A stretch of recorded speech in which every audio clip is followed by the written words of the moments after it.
Hello student, देखिए हमने last lecture में क्या किया था। हमने लास्ट लेक्चर में अनंत रेखीय आवेशित तार के कारण विद्युत क्षेत्र की तीव्रता की दिशा हमने ज्ञात की थी कि दिशा कहां पर मिल रही है हमें।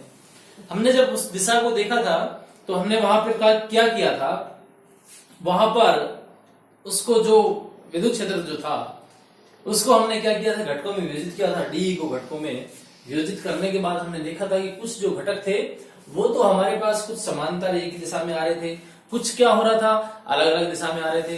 अलग अलग जो दिशा मतलब विपरीत जो दिशा में आ रहे थे वो एक दूसरे को कैंसिल कर रहे थे, निरस्त कर रहे थे, और निरस्त करने के बाद जो बचे थे वो परस्पर जुड़ जाते थे और उन्हीं कारण विद्युत क्षेत्र की तीव्रता की दिशा बन रही थी। वहां पर हमने देखा था कि विद्युत क्षेत्र की जो तीव्रता की दिशा है वो पृष्ठ के लंबवत है, ऐसा। अब इसी पार्ट को हम कंटिन्यू करते हुए हमारे पास आज का टॉपिक है अनंत रेखीय आवेश से स्मॉल आर दूरी पर स्थित बिंदु P पर विद्युत क्षेत्र। और ये हम किसकी सहायता से करने जा रहे हैं, गाउस के नियम की सहायता से। क्यों? क्योंकि हम ये सब गाउस के नियम के अनुप्रयोग में, हमारे पास चैप्टर 2 जो है वो क्या है, गाउस का नियम और उसके अनुप्रयोग। अब उसके लिए खास बात और, जब हमने आज से 3 क्लास पहले की जब मैं बात करूं तो वहां पर हमने देखा था कि एक बेलन लिया था। जब हम फ्लक्स पढ़ रहे थे उस समय हमने एक बेलन लिया था और बेलन के लिए ऐसा कहा था कि जो एक बेलन है वो एक विद्युत क्षेत्र के समांतर रखा हुआ है। इस प्रकार से हमने एक बेलन लिया था। वहां पर हमें ये निकालना था, ये बताना था कि इससे जो फ्लक्स है, इसका जो फ्लक्स है यानी फाई है, यहां पर फाई का मान कितना है, 0 है। ऐसा हम वहां देख रहे थे। अब देखिए ऐसा क्यों हो रहा था, क्योंकि यहां पर जब हम बात कर रहे थे तो ये हमारे पास एक फलक हो गया बेलन का, ये दूसरा हो गया और ये तीसरा वक्र पृष्ठ हो गया। यहां पर ds इधर था, यहां पर ds इधर था, यहां पर ds इधर था, ठीक है, ऐसा था। विद्युत क्षेत्र हमारे पास यहां पर था, तो ये तो हमारे पास था cos 0, ये हमारे पास था 90 और ये था हमारे पास cos 180। इस प्रकार से हमारे पास कितना आया था, 0 आया था। अब हम बेलन की बात करें, उस समय मैंने कहा था बेलन अपने आप में इंपॉर्टेंट है। गाउस के नियम की जब हम बात करेंगे तो हम बेलनाकार गाउसी पृष्ठ की कल्पना करते हैं। बेलनाकार गाउसी पृष्ठ की कल्पना क्यों करते हैं? मैंने कहा कि गाउसी पृष्ठ की कल्पना करते हैं। गाउसी पृष्ठ कैसा ले रहे हैं, बेलनाकार ले रहे हैं। लेकिन समस्या ये है कि जब हमने पढ़ा था तो मैंने ये कहा था, तब मैंने ये तो नहीं बताया था कि बेलनाकार गाउसी या जो बेलनाकार पृष्ठ होगा वही गाउसी पृष्ठ होगा, ऐसा तो हमने नहीं कहा था। तो फिर क्यों ले रहे हैं, उसके पीछे जो रीजन है उसको भी समझेंगे। पर मैंने उस समय ये बताया था कि कोई भी जो बंद पृष्ठ है, कोई भी बंद पृष्ठ जो विद्युत क्षेत्र के अंदर स्थित है वो क्या होगा, स्वेच्छ आकार का कोई भी बंद पृष्ठ हो सकता है जो विद्युत क्षेत्र के अंदर स्थित है, हम उसको गाउसियन पृष्ठ मान सकते हैं। तो बेलनाकार ही क्यों ले रहे हैं, क्योंकि जब हम यहां पर अल्पांश लेंगे, अल्पांश बेलन के पृष्ठ से ही सभी के सब समान दूरी पर स्थित हो सकते हैं। बाकी कोई आयताकार लें, कोई वर्गाकार लें, कोई किसी प्रकार ले, वहां उनके लिए ये चीजें सारी सुटेबल नहीं होंगी। इसलिए इस सरलता को देखते हुए कि जितने भी जो घटक लिए जाते हैं सारे के सारे समान दूरी पर स्थित हो, समान दूरी पर मिल जाए, इसलिए हम उसके लिए क्या ले रहे हैं, बेलनाकार गाउसी पृष्ठ की कल्पना करते हैं। हमारे पास टॉपिक क्या है, अनंत रेखीय आवेशित तार के आवेश से r दूरी पर स्थित। वापस वही बात, अनंत रेखीय। लास्ट लेक्चर में फिर मैंने कहा था अनंत वास्तव में होता क्या है, कुछ नहीं, एक अपने आप में बहुत लंबी दूरी क्या कहलाती है, अनंत कहलाती है। अनंत ऐसा नहीं है, जैसे हम छोटी क्लास में पढ़ के आते हैं डेफिनेशन क्या देते हैं, जिसका अता पता नहीं हो, जिसके कोई सिरे नहीं हो। अरे भाई ऐसी कोई चीज नहीं होती है जिसके कोई सिरे नहीं हो, वो अनंत है। छोटी क्लास में यही हम याद रखने के लिए बता देते हैं कि अनंत क्या है, जिसके कोई एंड हो ही नहीं, किसी के छोर हो ही नहीं कोई भी। लेकिन हम यहां बात करेंगे, अब बड़ी क्लास में हो गए हैं, अनंत का मतलब है अपने आप में एक बहुत बड़ी दूरी, एक बहुत ज्यादा लंबी जो डिस्टेंस है वो क्या होती है, अनंत होती है। तो अनंत रेखीय आवेशित तार के कारण बात करते हैं। देख लीजिए जरा, यहां पर हमारे पास अनंत रेखीय आवेशित तार है। ये डॉट डॉट डॉट क्यों दर्शा रहा हूं मैं, इसको अनंत रेखीय बनाने के लिए जो आपको डिस्टेंस यहां पर दिखाई दे रही है उसको मैंने थोड़ा और लंबा दर्शाने के लिए मैंने डॉट डॉट लगा दी। इससे आप क्या समझेंगे, अनंत मतलब ये लंबाई बहुत बड़ी है, अनंत का मतलब ये समझेंगे। अब यहां पर क्या करें, जैसे हमने वहां पर डायरेक्शन निकाली थी उसी प्रकार से यहां पर भी आवेशित तार ले लेते हैं, ठीक है, इस प्रकार से आवेशित तार ले लेते हैं। रेखीय आवेश आप याद कीजिए, जब हम रेखीय आवेश के बारे में पढ़ रहे थे तो शायद तुम्हें कोई चीज याद होगी, अच्छे से याद किया होगा, पढ़ा होगा। तो हम एक मान ले रहे थे और जो हमारे पास था लैम्डा। हालांकि लंबाई के लिए हम एल काम में लेते हैं, लेकिन एक हमारे पास आवेश था और वो आवेश हमारे पास क्या था, लैम्डा। ये लैम्डा आवेश कब था, याद कीजिए, लैम्डा आवेश कब था? रेखीय आवेश वितरण में जब हम पढ़ रहे थे तब हमारे पास क्या था, लैम्डा। याद आया? जब रेखीय आवेश वितरण पढ़ रहे थे तब हमारे पास था लैम्डा। अगर हम वहां पर पृष्ठीय आवेश वितरण पढ़ रहे थे तो हमारे पास क्या था, तो हमारे पास था सिग्मा। जब हम आयतन आवेश वितरण पढ़ रहे थे तो हमारे पास क्या था, रो। ये सारी चीजें थी। अब देखिए ये जो चार्ज है ये कहां फैला हुआ है, एक तार के ऊपर। क्या मैं इसको ऐसे कह दूं, एक लाइन के ऊपर फैला हुआ है, एक लंबाई के ऊपर, एक लंबी रेखा के ऊपर फैला हुआ है, कह सकते हैं। अगर इसको ऐसा कह सकते हैं तो फिर आवेश वितरण तो लैम्डा होगा ही होगा। भाई ये लाइन तो है, ये किसी पृष्ठ में तो फैला हुआ नहीं है। अनंत रेखीय आवेशित तार के कारण एक लंबी रेखा के ऊपर फैला हुआ है पूरा का पूरा आवेश, तो क्या है, अनंत रेखीय आवेशित तार। उससे स्मॉल आर दूरी पर, जैसी हमारे पास हेडिंग है, आप उसको समझे कि स्मॉल आर दूरी पर स्थित बिंदु पी पर विद्युत क्षेत्र की गणना करनी है। ले लीजिए भैया, ये देखिए इधर ले लिया हमने, ये ले लिया स्मॉल आर दूरी के ऊपर ले लिया। यहां पर बिंदु पी पर गणना करनी है तो हम क्या करें, गाउसियन पृष्ठ बनाएं। यहां पर हम बात कर रहे हैं बेलनाकार गाउसियन पृष्ठ। मैं थोड़ा छोटा कर रहा हूं इसको, ये इस प्रकार से, ठीक है। ये हमारे पास बेलनाकार गाउसीय पृष्ठ हो गया, बना दिया बेलन इसके ऊपर, इससे आर दूरी पर। ये लीजिए बिंदु पी, यहां पर क्या करना है, विद्युत क्षेत्र की तीव्रता निकालनी है। यही तो कहा है, आवेश से आर दूरी पर बिंदु पी पर विद्युत क्षेत्र निकालना है, निकाल देंगे। जैसा उसने हेडिंग में कहा है हमने यहां बढ़ा दिया। उसने कहा अनंत रेखीय आवेश, मैंने अनंत रेखीय बनाया। उसने कहा इससे आर दूरी पर, हमने कहा ये लीजिए आर दूरी पर। क्या कहा, बिंदु पी पर विद्युत क्षेत्र, आर दूरी पर बिंदु पी है, बिंदु पी पर विद्युत क्षेत्र, ये बिंदु मेरा पी है। मतलब यहां पर हम बिंदु पी पर विद्युत क्षेत्र की तीव्रता निकालते हैं। अब याद कीजिए कि इसके लिए हम, ये जो आवेश है, इस आवेश के लिए क्या काम में लेंगे, इसके लिए हम काम में लेंगे लैम्डा, ठीक है।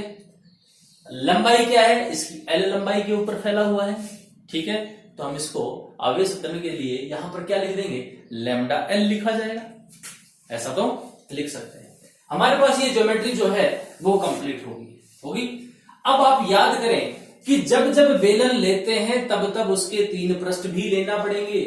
3 पृष्ठ कौन कौन से होंगे, एक तो ऊपरी वृत्ताकार पृष्ठ ये वाला, एक निचला वृत्ताकार पृष्ठ ये वाला, और एक इसका वक्र पृष्ठ ये वाला, ठीक है।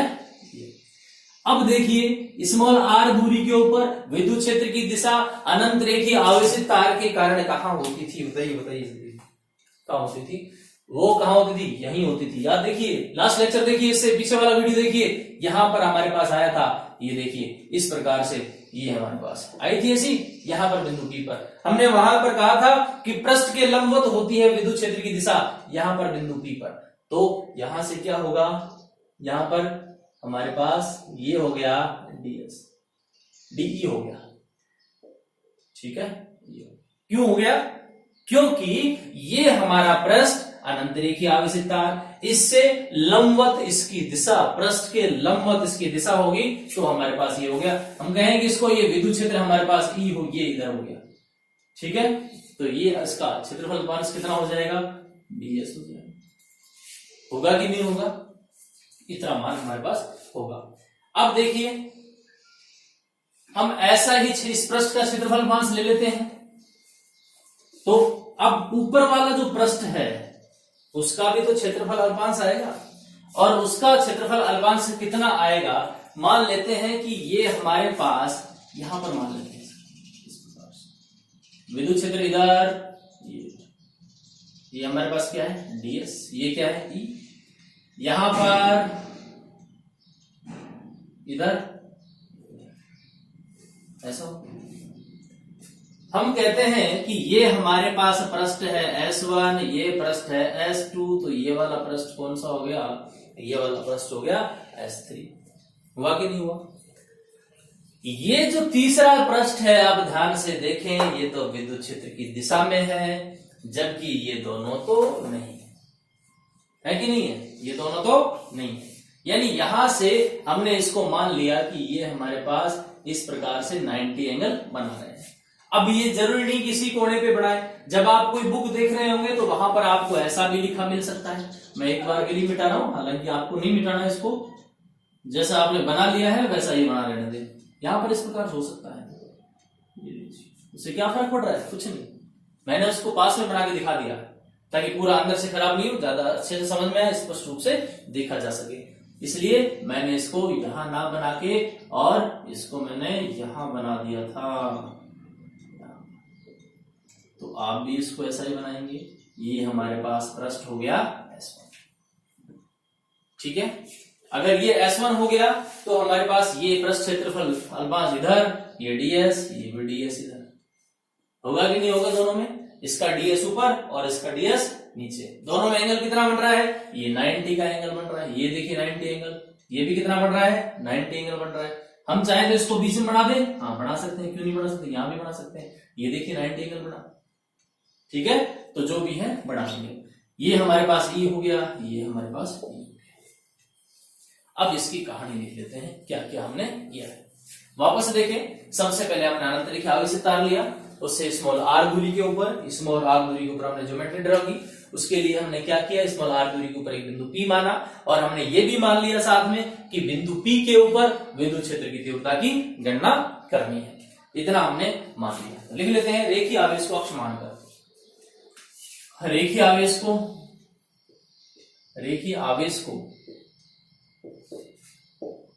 अक्ष मानकर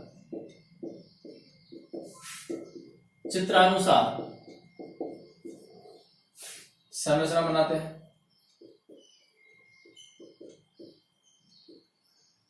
यह हम अक्ष मानकर, इतनी लंबी लाइन नहीं लिखे, तो अक्ष मानकर चित्र में दिखाए अनुसार मान लेते हैं। चित्र में दिखाए अनुसार क्या क्या मान लिया, ऊपर वाले को S1 पृष्ठ मान लिया, नीचे वाले पृष्ठ को S2 मान लिया। या फिर हम ऐसा करते हैं, चित्र में दिखाए अनुसार स्मॉल r दूरी पर, स्मॉल दिखाए अनुसार स्मॉल r दूरी पर बिंदु P पर, स्मॉल r दूरी पर बिंदु P पर गाउसियन पृष्ठ की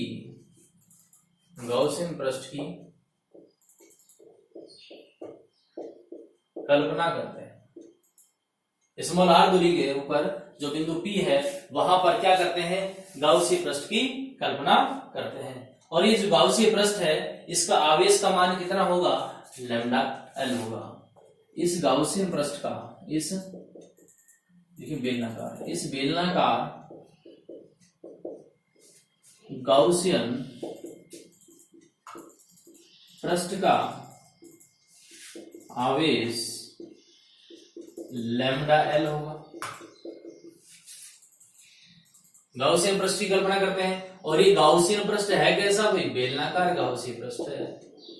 कैसा है, बेलनाकार गाउसियन पृष्ठ की कल्पना करते हैं। और इस बेलनाकार गाउसीय पृष्ठ की जब हम कल्पना कर रहे हैं तो इसका आवेश कितना है, लैम्डा L होगा।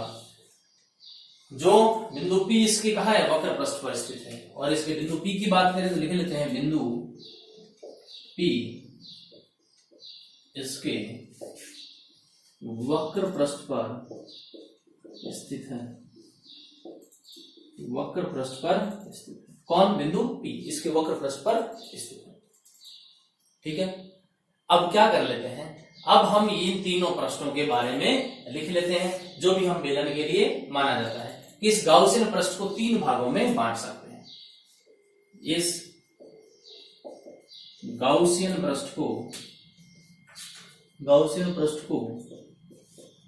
3 भागों में बांट सकते हैं। कितने भागों में बांट सकते हैं, 3 भागों। देखिए S1, S2, S3। 3 भागों में बांट सकते हैं, गाउसियन पृष्ठ को 3 भागों में बांट सकते हैं। तो यहां लिख लेते हैं, इसको मिटा रहा हूं मैं।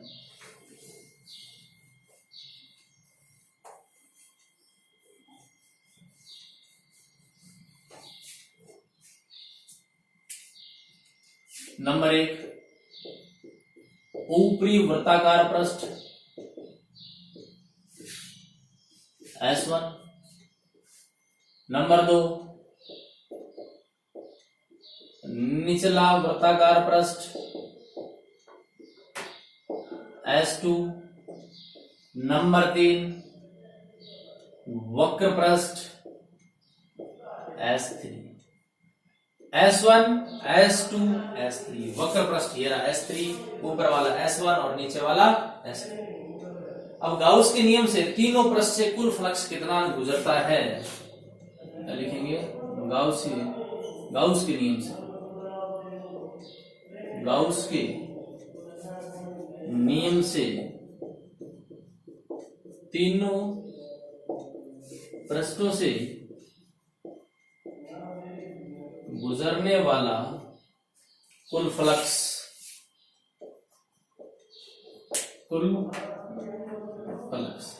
याद कीजिए गाउसियन पृष्ठ से गुजरने वाला जो कुल फ्लक्स होता है वो हम क्या लिखते हैं? समाकलन ऑफ E डॉट ds।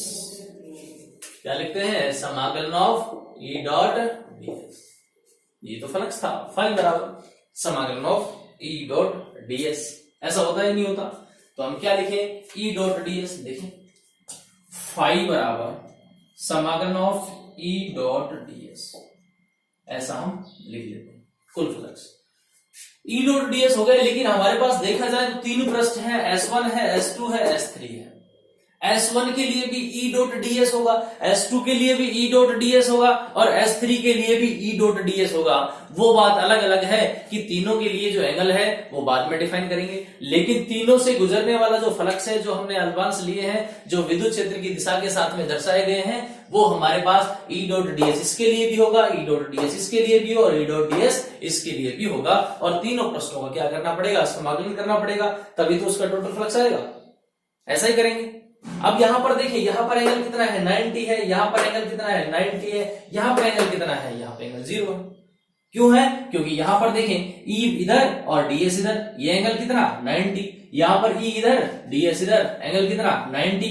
यहां पर E डॉट ds दोनों एक ही दिशा में, E भी इधर और ds भी इधर, तो दोनों के बीच में एंगल कितना? दोनों के बीच में एंगल 0। लिख लें कि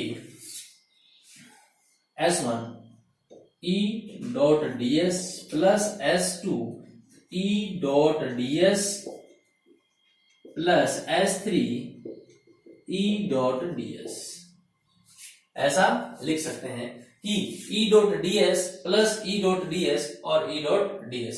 अब यहां पर बात करें कि अगर गाउस के नियम से ऐसा लिख रहे हैं तो फिर आगे भी तो कुछ होगा भाई। वहां पर हमारे पास समाकलन ऑफ E डॉट ds, ये इसका व्यापक रूप था, लेकिन गाउस का नियम क्या कहता है? गाउस का नियम कहता है कि फाई बराबर summation Q upon epsilon not. और ये समेशन क्यू क्या है? ये हमारे पास टोटल चार्ज है उसका। तो यहां पर टोटल चार्ज कितना आया था? टोटल चार्ज आया था lambda L upon epsilon naught. Total charge कितना है? Lambda L upon epsilon naught. इन सब के बराबर ये टोटल फ्लक्स होगा। यानी E डॉट ds S1 के लिए, E डॉट ds S2 के लिए, E डॉट ds S3 के लिए, दोनों ये तीनों मिलकर किसके इक्वल है? Lambda L upon epsilon not के इक्वल है। और lambda L upon epsilon not, ये लैम्डा एल क्या था? ये हमारे पास जो हमने पृष्ठ लिया था उसके ऊपर अल्पांश लंबाई पर वितरित जो आवेश था वो था लैम्डा एल। तो हम बात करें इसकी आगे कि लैम्डा एल, ये दोनों के लिए 90-90 डिग्री और एक के लिए 0 डिग्री। तो हम यहां पर लिख लें EDS cos 90, यहां पर ये दूसरे के लिए EDS cos 90 है, प्लस समाकलन ऑफ S1, समाकलन of S2 EDS cos 90 plus S3 के लिए EDS cos 0 बराबर lambda L upon epsilon not. ठीक है, अच्छा ये अब बात करते हैं इतनी। देखें मैं इसको ऊपर लिख देता हूं,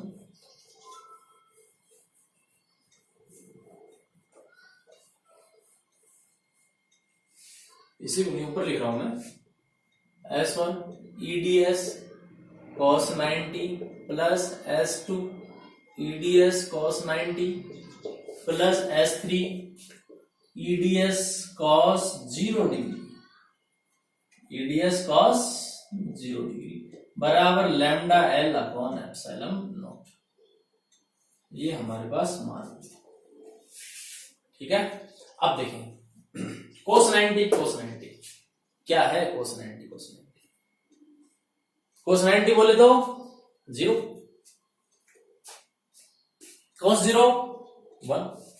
तो हम देख लेते हैं, इसको आगे कर लेते हैं। हमें क्या निकालना है, यहां से फाई तो निकालना है, या विद्युत क्षेत्र की तीव्रता निकालनी है हमें, जो हम यहां निकाल रहे थे। देखिए फाई बराबर ई डॉट डी एस, यहां पर फिर हमने क्या किया, इसको खोल दिया, इस व्यापक रूप को हमने हल कर दिया और साथ में इस डॉट को हटाया।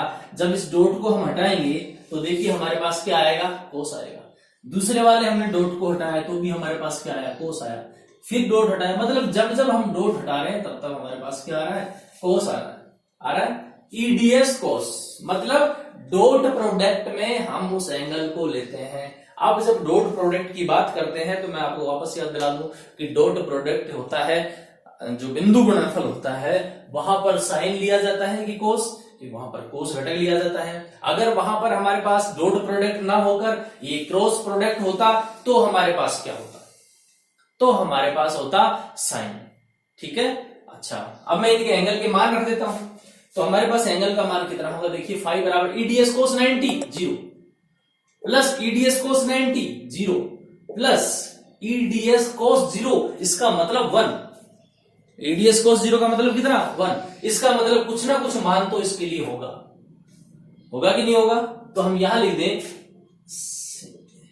S3 के लिए ईडीएस और साथ में क्या, lambda L upon epsilon not.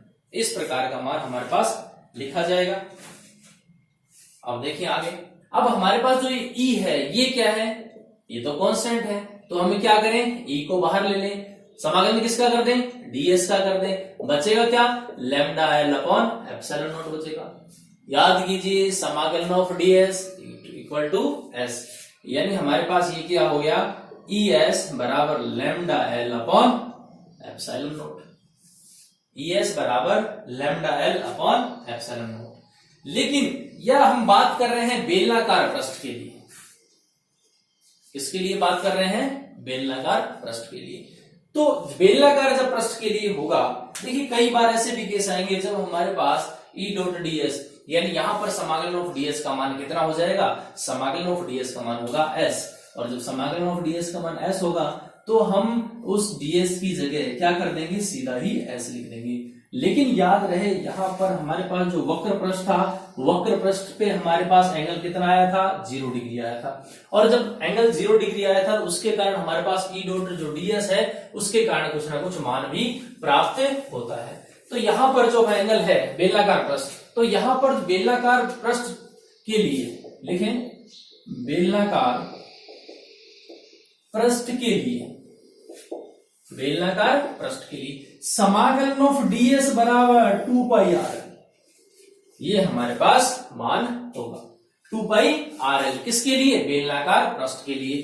तो ये सिंपल वे में तो हमारे पास इस प्रकार का मेथड होगा, लेकिन अब आप इसको ना लिख के इस प्रकार से लिखेंगे, बेलनाकार पृष्ठ के लिए 2 पाई r, लिखेंगे ऐसा 2 पाई r। तो E इंटू 2 पाई r यहां पर लिखें, इसको मिटा देता हूं मैं क्योंकि इसका कोई काम नहीं है हमारे पास। तो हमारे पास हो गया E इंटू 2 पाई RL बराबर lambda L upon epsilon not.